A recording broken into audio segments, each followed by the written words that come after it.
The fluorescent light flickered above Marcus's head, casting dancing shadows across the sterile white ceiling of the infirmary.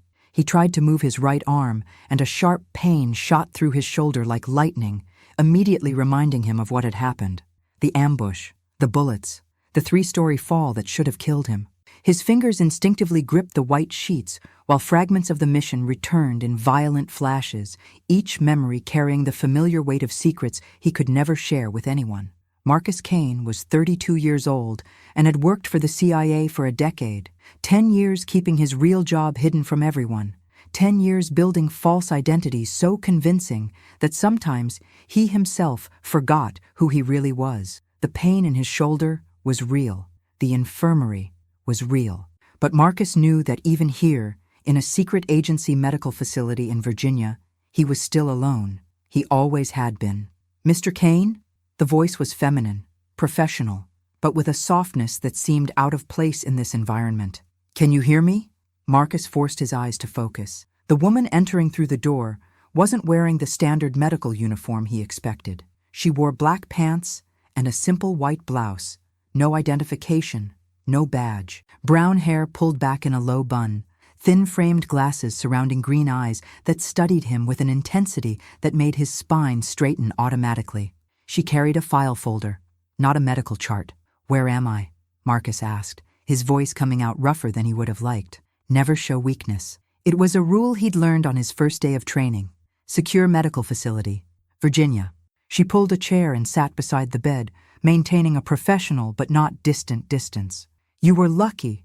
The fall could have killed you. Lucky."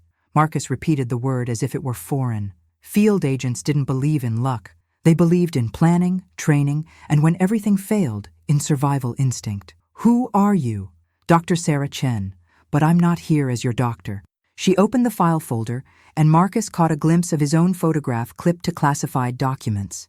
His jaw tightened. "I'm here as your handler. My handler is dead." The words came out flat, emotionless, but Marcus felt his heart clench. Richard had been more than a handler. He'd been the closest thing to a friend Marcus had in this business. Past tense. Everything in his life was past tense. "I know." Sarah's voice dropped, gentler now. "Richard Morrison was killed 2 days ago. Same operation that got you shot. I'm his replacement." Marcus tried to sit up, ignoring the fire spreading through his shoulder. 2 days? I've been out for 2 days? 48 hours. You lost a lot of blood." She leaned forward slightly, and he caught the scent of something clean and professional. Maybe lavender. Definitely expensive. "The bullet missed your subclavian artery by 3 millimeters. The fall fractured 2 ribs and gave you a severe concussion. You're lucky to be—" "Stop saying I'm lucky." Marcus's voice came out sharper than intended. "Richard is dead. The entire operation was compromised. Someone on the inside sold us out, and I'm lying here useless while whoever did it is still walking free." Sarah's expression didn't change, but something flickered in those green eyes. Recognition, maybe. Or assessment. She was measuring him, Marcus realized, the way a handler measures an asset to see if they're still viable or if they're too broken to use. "That's why I'm here," she said quietly. "You're not being benched, Marcus. You're being reassigned." Reassigned. He studied her face, looking for tells. Everyone had tells. Sarah Chen's was the slight tightening at the corner of her mouth when she was about to deliver bad news. To what? A joint task force, CIA and FBI. "We're hunting the mole who compromised your mission and killed Richard." She paused, and that corner of her mouth tightened again. "And you're not working alone this time." The words hit him like a physical blow. "I always work alone." "Not anymore." Sarah closed the file and met his gaze directly. "The director's orders. The mole has access to high-level classified information across multiple agencies. They've compromised at least 4 operations in the last 6 months, resulting in 12 deaths. We can't afford lone wolves on this one. You're going to have a partner." Marcus felt his hands curl into fists beneath the sheets. A partner. Someone to watch his back, yes, but also someone to watch him. Someone who would see his methods, his choices, the darkness he'd cultivated to survive in this world. Someone who would become a liability. "Who?" he asked, though he wasn't sure he wanted to know. "FBI Special Agent. She'll be here tomorrow morning for the briefing." Sarah stood, smoothing her blouse in a gesture that seemed automatic. "I suggest you use tonight to get comfortable with the idea. This isn't negotiable, Marcus. Either you work with a partner, or you're out. She was halfway to the door when Marcus spoke again. What did you mean? You're not alone anymore. Sarah turned back, and for the first time, something that might have been sympathy crossed her features. Richard's last words. He called it in before he died. She hesitated, her hand on the doorframe. He said to tell you that you don't have to carry everything by yourself anymore, that it was time to let someone in. The door closed with a soft click, leaving Marcus alone with the flickering fluorescent light and the ghost of his dead handler's final message. He stared at the ceiling, his shoulder throbbing in rhythm with his heartbeat, and tried to remember the last time he'd truly trusted anyone enough to let them see past his carefully constructed facades. He couldn't. The next morning arrived with the precision of a CIA schedule. Marcus had managed 3 hours of restless sleep, interrupted by dreams of falling and the sound of Richard's voice on the comm saying, man down, before the line went dead. He'd pulled himself out of bed at 600, showered despite the pain, and dressed in the clothes someone had left on the chair. Black pants, gray shirt, no tie. Standard civilian cover. Sarah arrived at 800 with coffee and a tablet. How's the shoulder? Fine. It wasn't, but Marcus had learned long ago that pain was just information. You acknowledged it and moved on. Good, because your partner arrived early. Sarah handed him the coffee. Black, no sugar, she'd done her homework, and pulled up a file on the tablet. Special Agent Elena Vasquez, FBI's Counterintelligence Division. 5 years in the field, specializing in domestic infiltration and asset recruitment. Fluent in 4 languages. Top of her class at Quantico. Marcus took the tablet and studied the photograph. Elena Vasquez was younger than he expected, maybe 28, with dark hair that fell past her shoulders in the photo, and sharp brown eyes that held the kind of intensity he recognized. She looked like someone who'd seen things, done things, and learned to hide them behind a professional mask, just like him. Where is she? Conference room. Waiting. Sarah finished her own coffee and dropped the cup in the trash with the efficiency of someone who never wasted a movement. Fair warning. She didn't volunteer for this assignment. She's as thrilled about having a CIA partner as you are about having an FBI one. Great. A partnership neither of us wants. Marcus stood, testing his balance. The room swayed slightly, then steadied. What could go wrong? The conference room was small and windowless, the kind of space designed for classified briefings where nothing said could ever leave. Elena Vasquez stood with her back to the door, studying a board covered in photographs and red string connecting various faces and locations. She'd pulled her dark hair back in a tight ponytail, and she wore dark jeans and a leather jacket over a white tank top. Not standard FBI professional attire, Marcus noted. Either she was deep undercover or she was making a point. Agent Vasquez, Sarah said from behind him. This is Marcus Kane. Elena turned, and Marcus felt an unexpected jolt when their eyes met. Up close, she was more striking than her photo suggested. High cheekbones, full lips pressed in a thin line, and those brown eyes that assessed him with the same intensity he was using on her. She was tall, maybe 5'8", and moved with the controlled grace of someone with serious hand-to-hand training. The CIA golden boy who got his entire team killed, Elena said, her voice cool and professional with an edge sharp enough to cut. Thrilled to be working with you. Marcus's jaw tightened. The FBI agent who spent 6 months undercover with the Kozlov organization and came back with nothing to show for it except a blown cover and 3 dead informants. The feelings mutual. Sarah stepped between them. Excellent.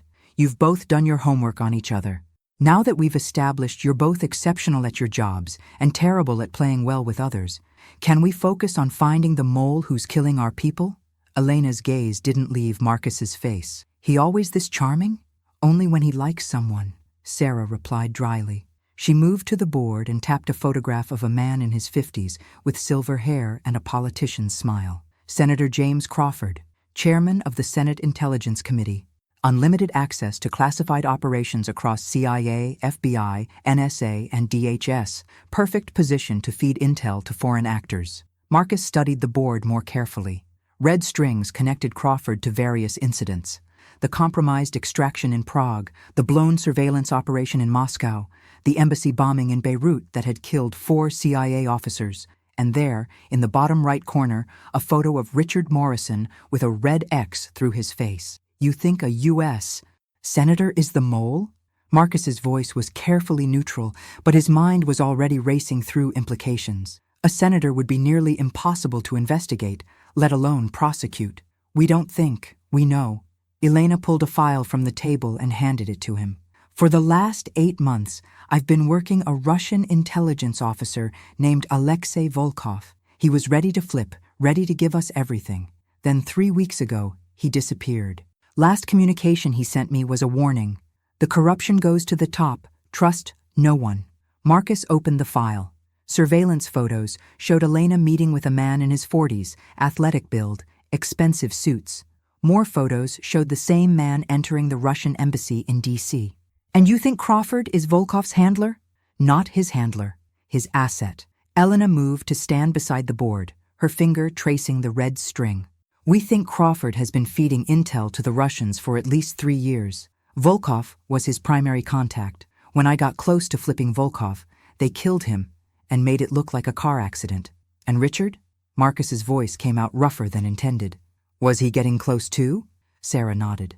Richard had evidence. Financial records showing unexplained deposits into offshore accounts linked to Crawford's wife. He was compiling the file when your operation was compromised. We think Crawford found out and arranged the ambush. Marcus felt rage building in his chest, hot and familiar.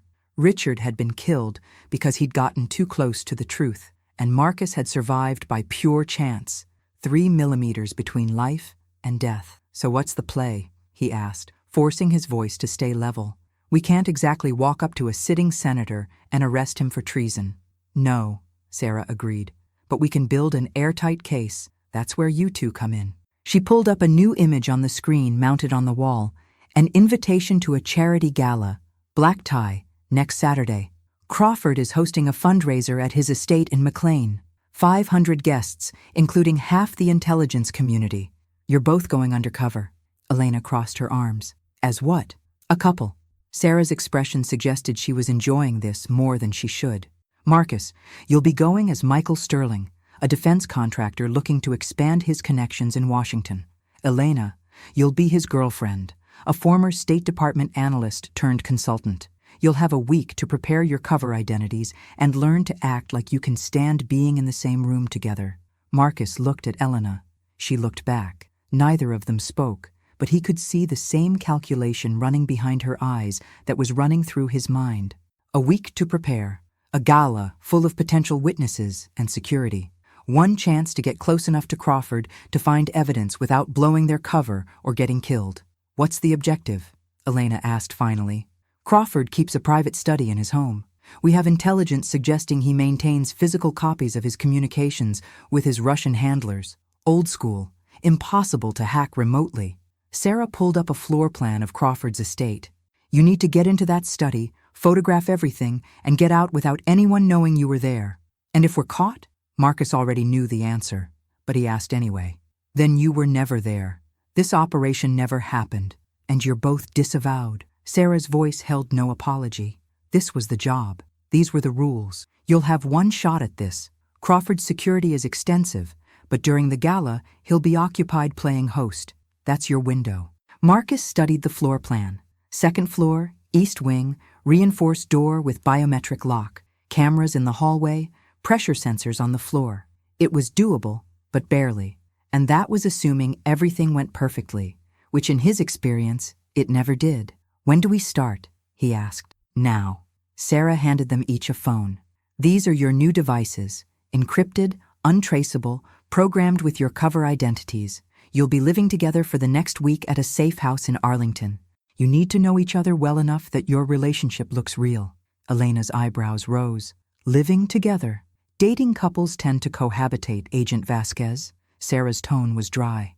I know it's asking a lot for you to pretend to tolerate each other, but I have faith in your acting abilities. Marcus pocketed the phone and looked at Elena. She was staring at him with an expression that mixed professional assessment with personal annoyance. He understood completely.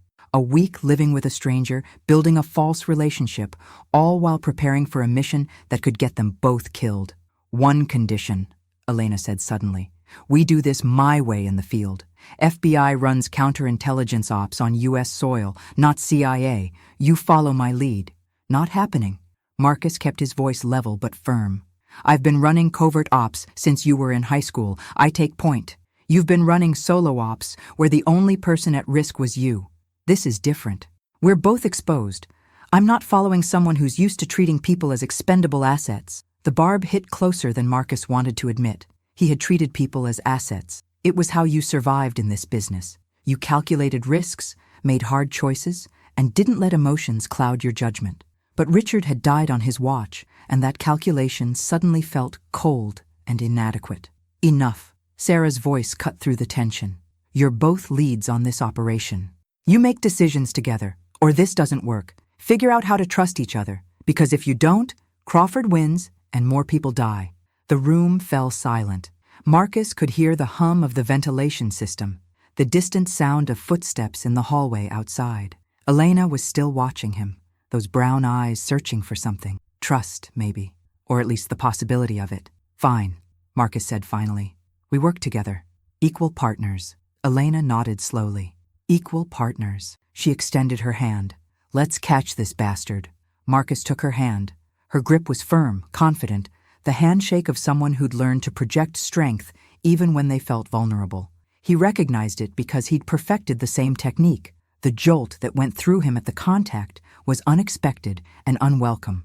His training screamed at him to let go, to maintain professional distance, to remember that attachments got you killed. But something in Elena's eyes suggested she'd felt it too, that spark of connection, dangerous and electric. They both pulled back simultaneously. Safe house address is on your phones, Sarah said, apparently oblivious to what had just happened. Or maybe not oblivious, Marcus thought.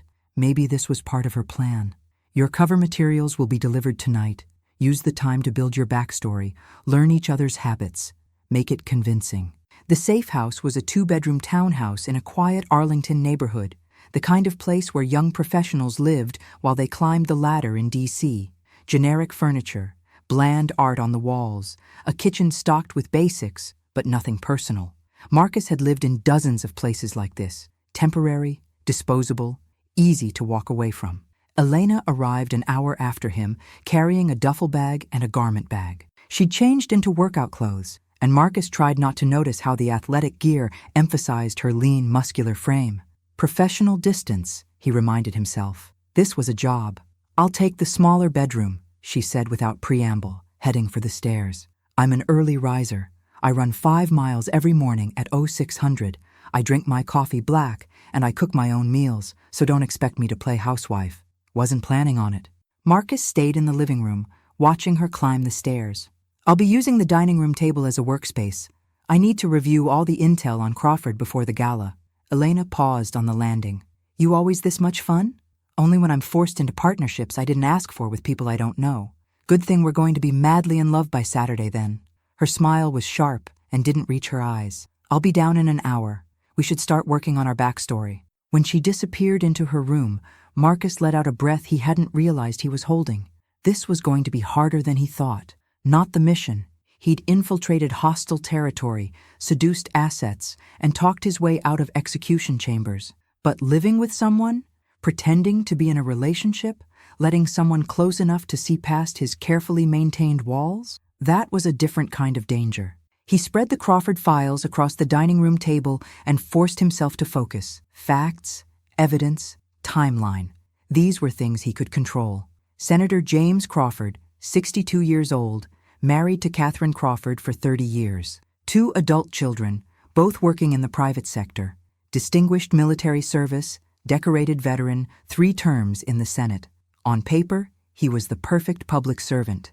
But the financial records Richard had compiled told a different story. Offshore accounts in the Cayman Islands. Unexplained cash deposits totaling over $5 million in the last 3 years. Wire transfers that coincided with compromised operations. Marcus pulled up the surveillance photos of Crawford's known associates. There, Alexei Volkov, the Russian intelligence officer Elena had been working. Multiple meetings over the past 2 years, always in public places, always brief. Tradecraft meant to look innocent. And there, another Russian, identified as Dmitry Sokolov, known SVR officer operating under diplomatic cover. See something interesting?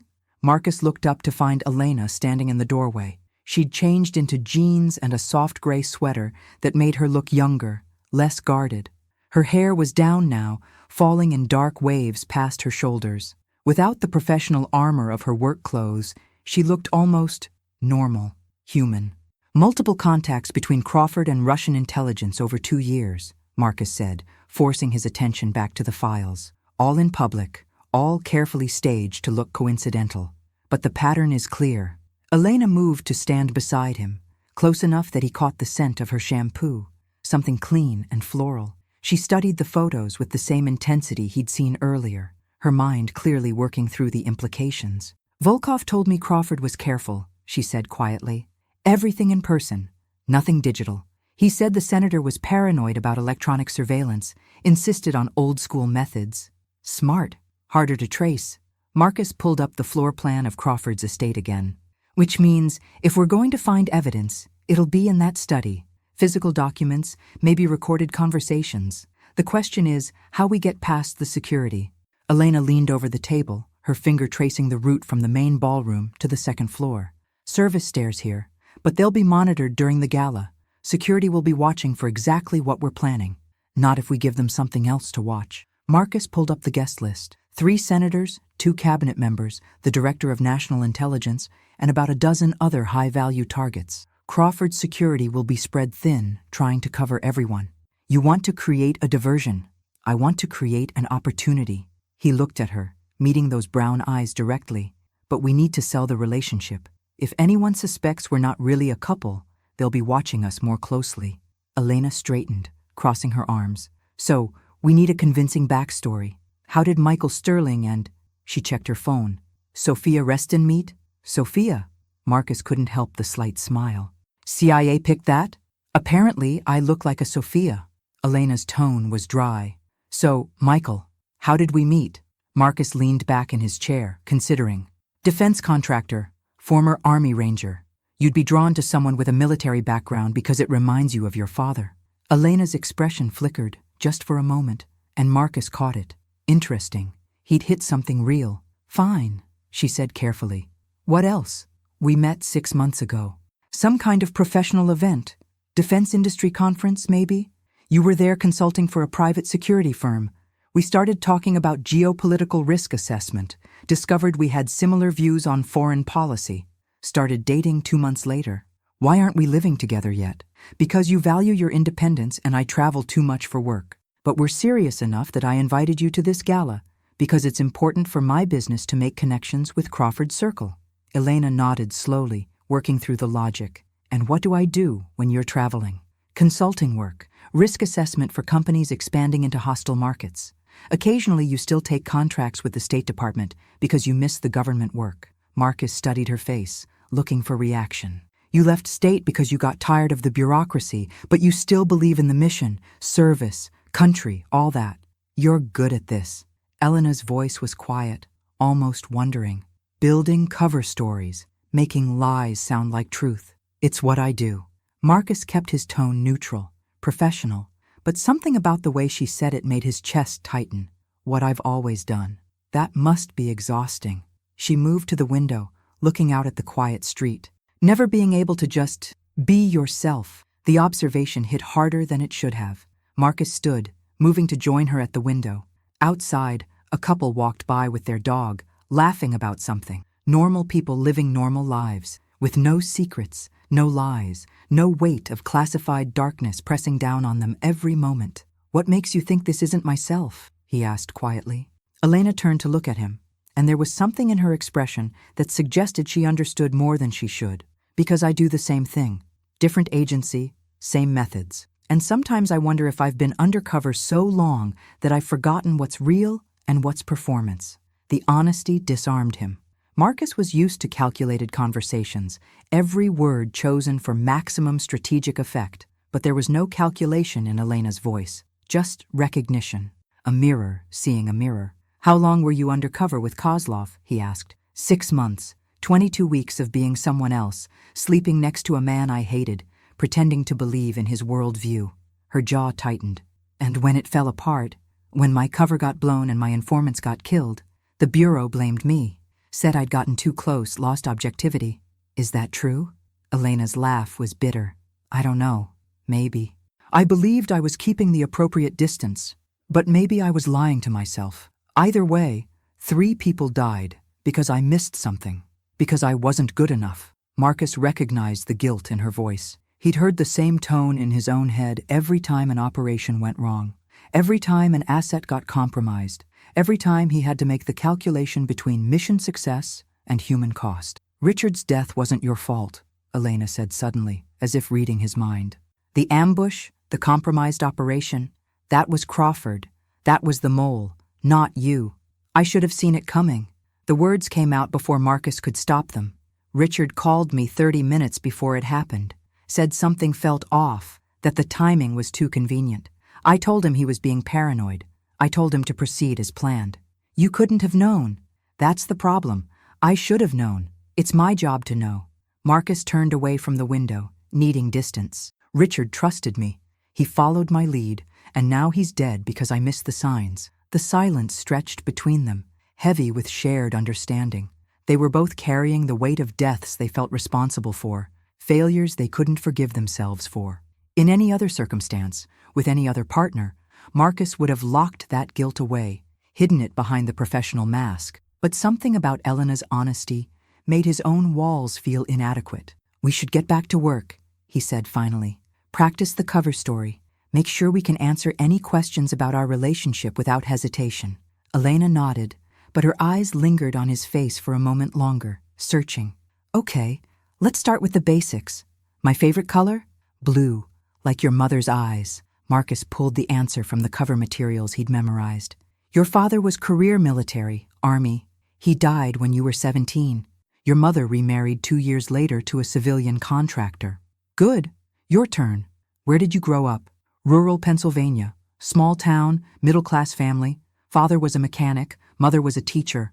I joined the Army at 18 to pay for college. They continued like this for hours, trading facts from their cover identities, building the architecture of a false relationship, where they went on their first date, what movies they liked, how they spent weekends together.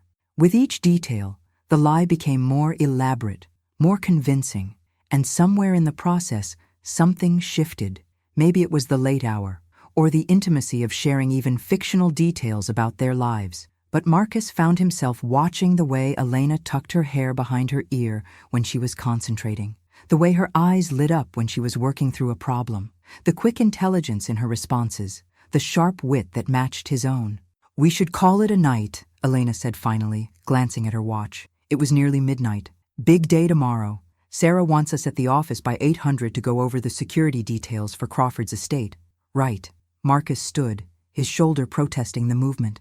He'd been sitting too long, letting the injury stiffen. Elena noticed. You should ice that. I saw a cold pack in the freezer. I'm fine. You're not fine. You got shot 2 days ago. She moved toward the kitchen. Don't be stupid.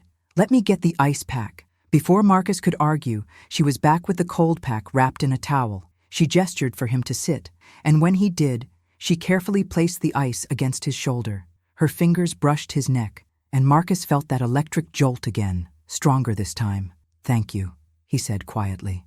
Elena's hand lingered for a moment longer than necessary. When she pulled back, her expression was unreadable. Get some sleep, Marcus. We have a lot of work ahead of us. She disappeared upstairs, leaving him alone with the cold pack and the uncomfortable realization that this partnership was going to be more complicated than he'd anticipated. Not because Elena was incompetent or difficult to work with, but because for the first time in years, Marcus found himself wanting to trust someone, wanting to let someone in. And in his line of work, that was the most dangerous thing of all. The next 6 days passed in a blur of preparation.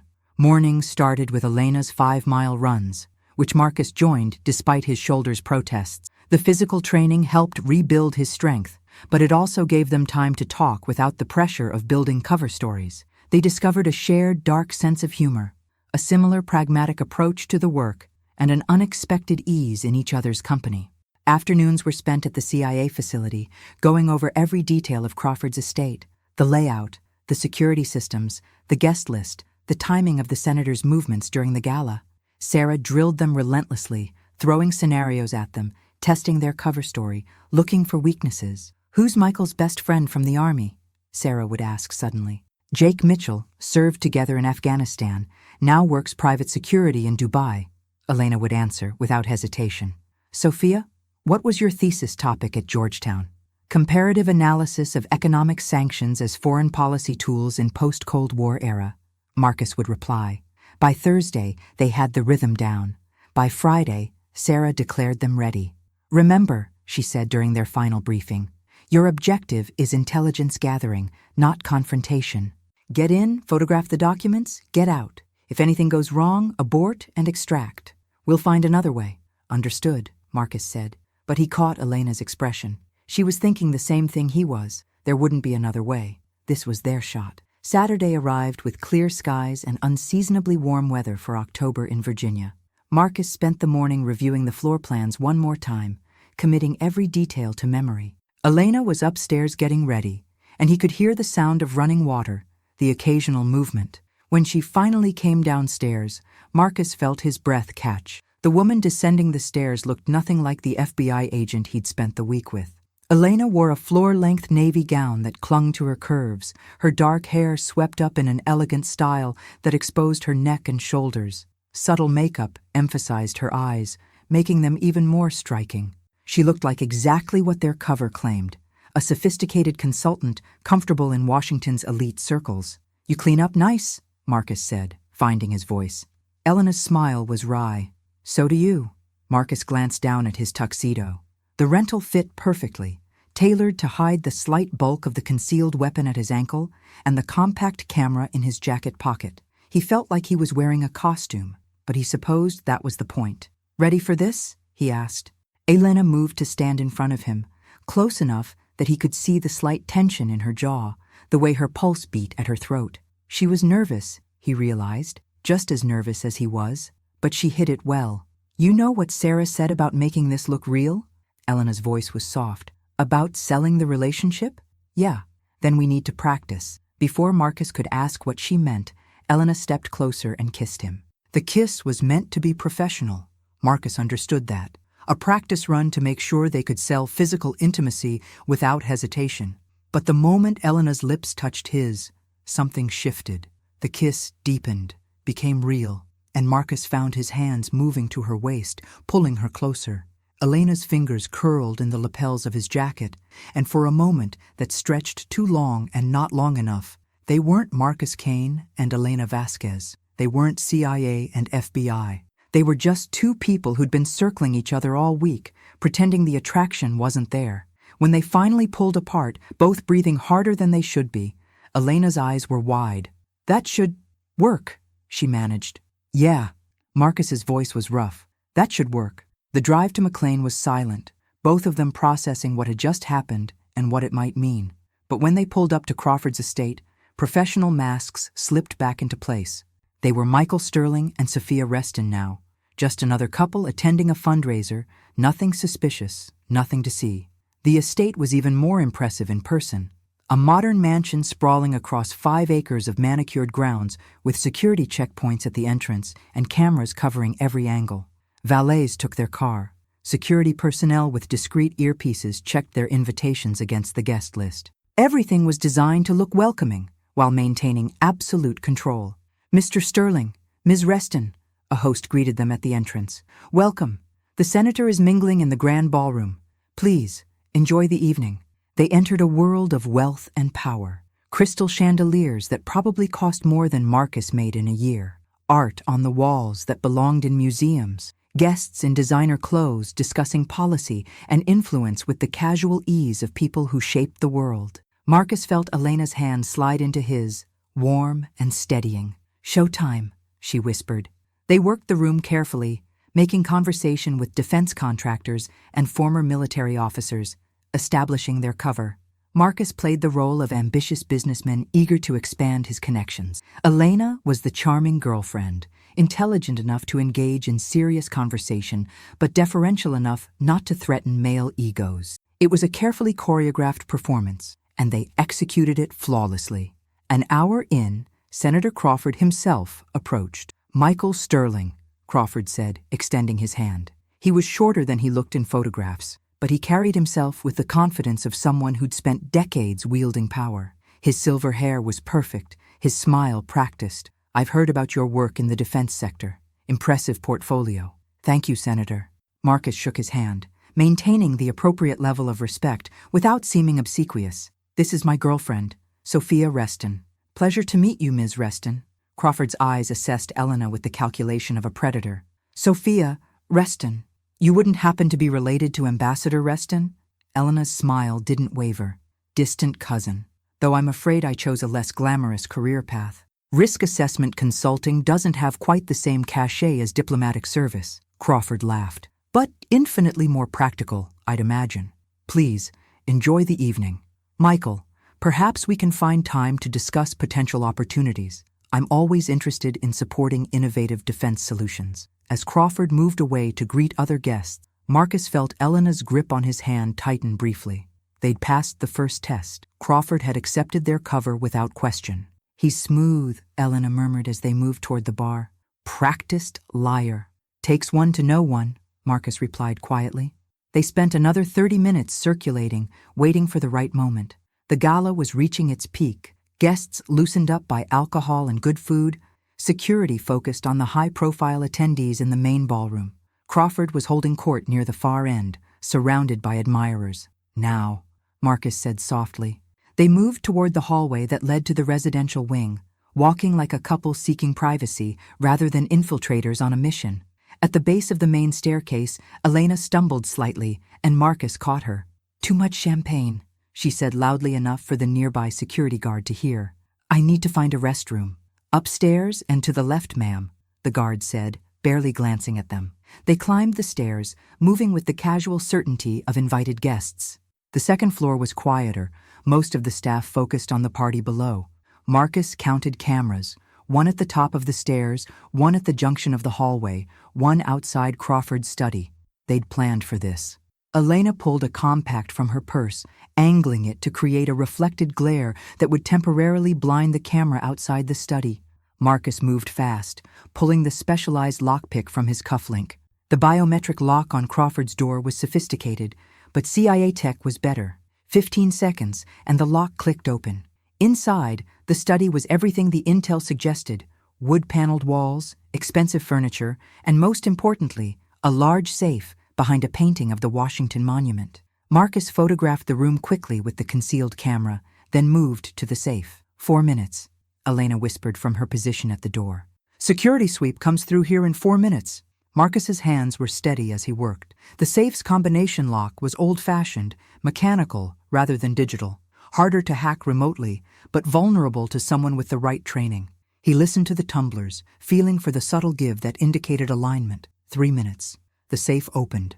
Inside were exactly what they'd hoped for. Folders full of documents, USB drives, and a small notebook with handwritten entries. Marcus photographed everything, his camera clicking silently as he captured page after page of evidence: bank transfers, meeting notes, coded communications with Russian handlers. 2 minutes. "Marcus," Elena's voice was urgent. "We need to go." "Almost done."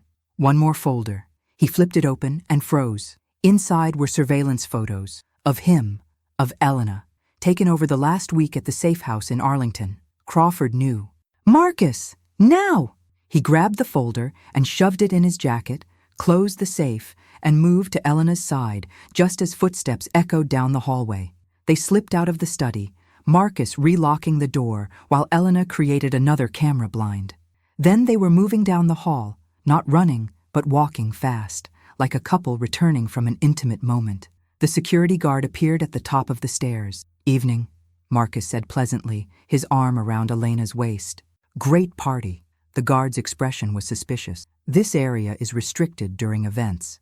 "My apologies," Elena said, her voice slightly breathless. She leaned into Marcus, playing drunk and embarrassed. "We were looking for a quiet moment.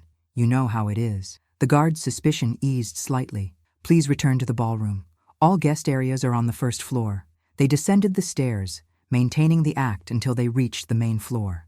Then Elena's hand found Marcus's, gripping tight. "He knows," she whispered. "Crawford knows we're here. I saw. We need to extract. Now." But as they moved toward the exit, Crawford himself blocked their path. His smile was still in place, but his eyes were cold. "Leaving so soon, Mr. Sterling? Or should I say, Agent Kane?" His voice was soft, meant only for them. And Agent Vasquez, the FBI's finest. "Did you really think you could infiltrate my home without me knowing?" Marcus felt Elena tense beside him. Security personnel were converging on their position, moving with practiced efficiency. They were trapped. "Senator," Marcus said calmly, "I think there's been a misunderstanding." "No misunderstanding." Crawford's smile widened.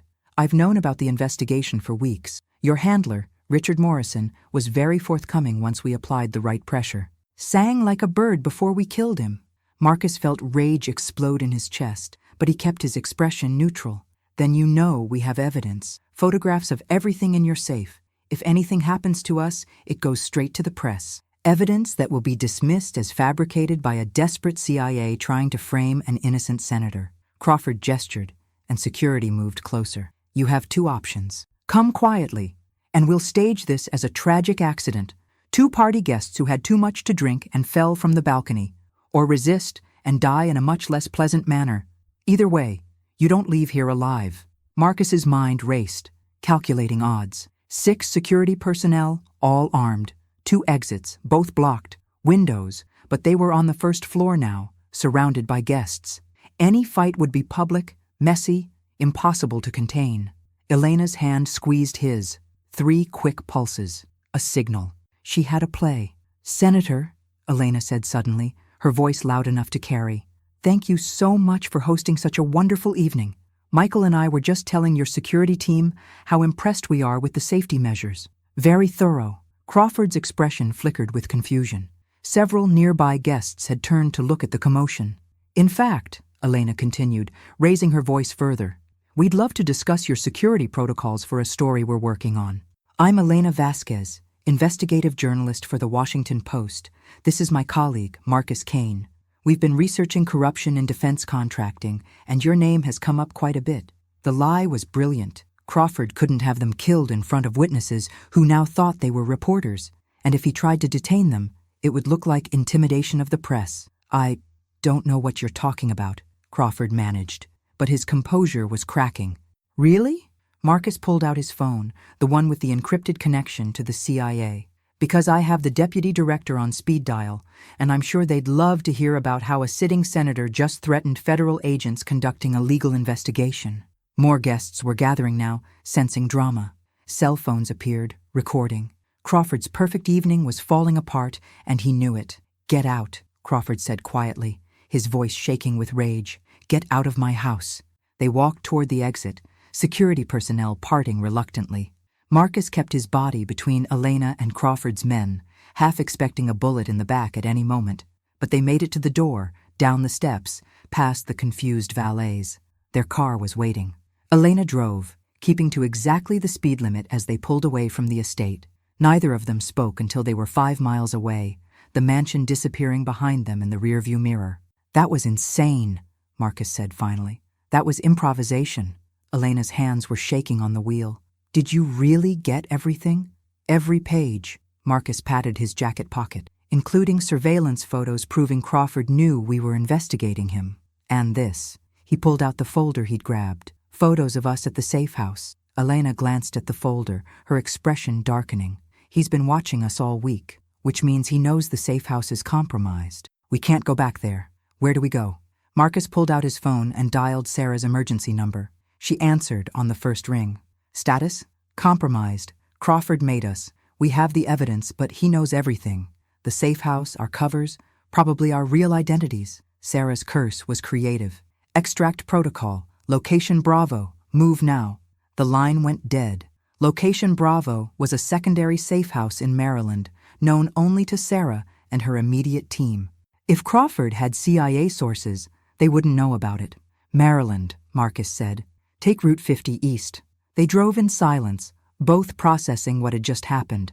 They'd gotten the evidence, but at a cost. Crawford knew they were coming for him, which meant he'd be moving assets, destroying evidence, preparing his defense. The mission was far from over. An hour later, they pulled up to a small cabin on the outskirts of Annapolis, remote, secluded, completely off the grid.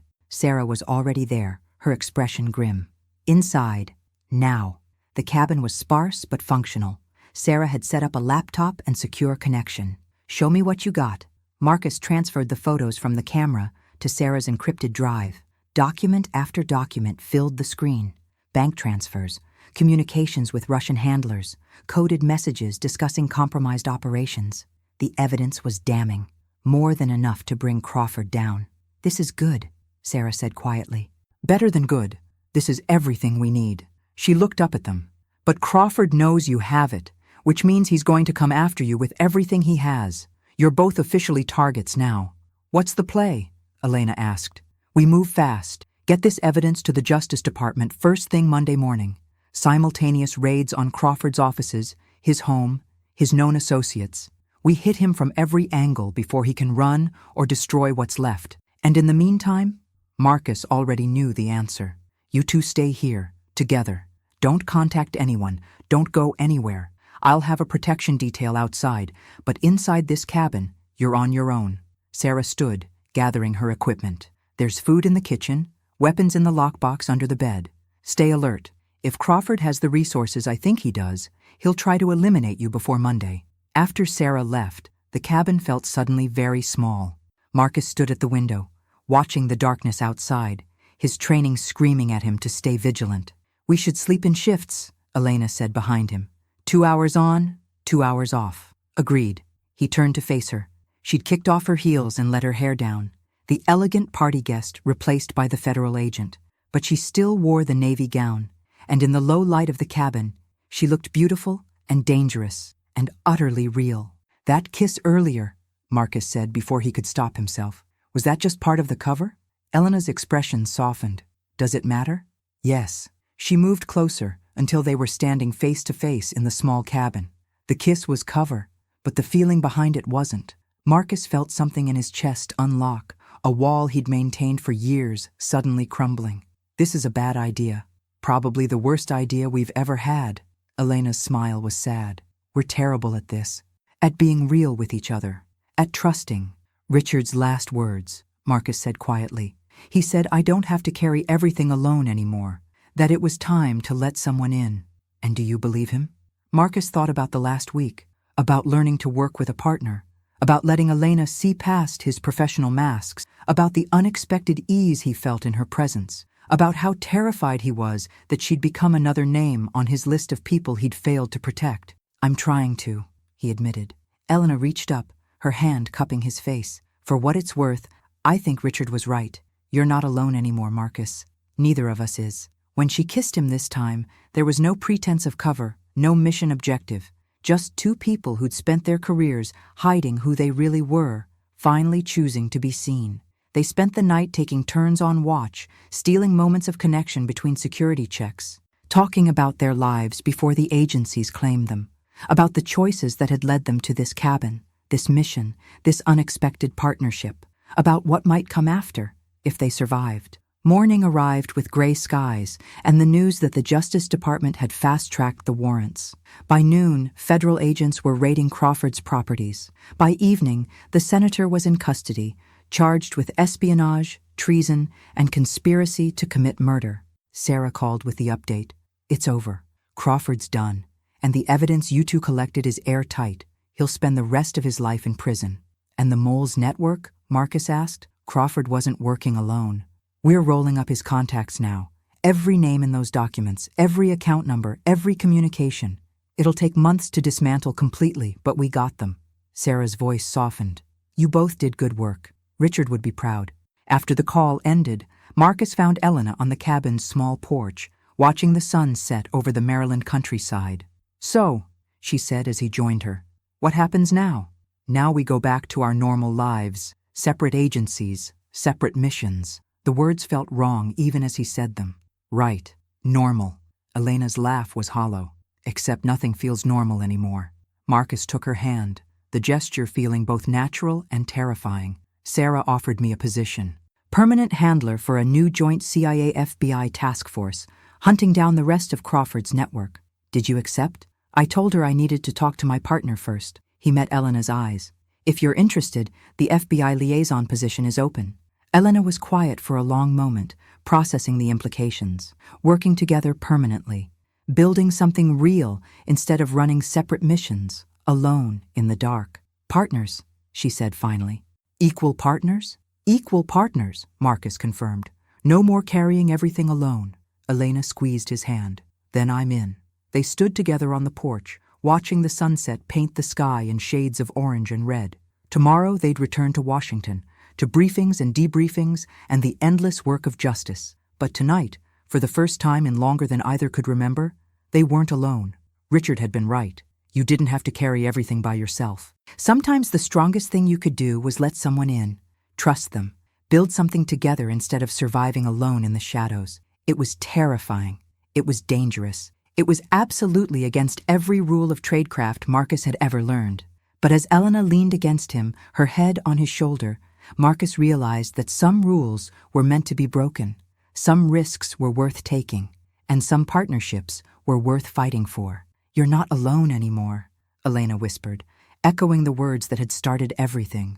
Neither are you, Marcus replied, and for the first time in 10 years, he believed it might actually be true.